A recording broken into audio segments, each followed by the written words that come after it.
qaysi zararkunandani yo'q qilish qiyin? Paragan yoki pashsha?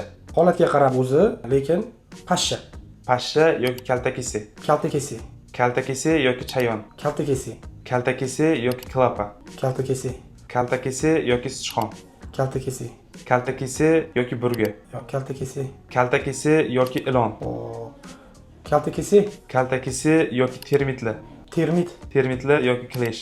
Termit. Termit yoki kana? Termit. Shunda termitlarni qanaqa va qancha vaqtda yo'qsa bo'ladi? Termitlarni o'zini alohida dezinfeksiyasi bor, ya'ni to'g'riroq dezinfeksiyasi. Ularni o'sha bir marta dezinfeksiya qilinadi. O'shandan keyin kafolati bilan 1 yil kafolati bilan yo'qotib beramiz. Shu bir marta dezinfeksiya qildirsa bo'ldi. Ya'ni bizaga boshqalar qanaqa metod qiladi bilmayman. Ko'pchilik даже olmaydi ham termitlarga qarshi dezinfeksiya qilishni olmaydi ko'pchilik. Lekin bizda bor.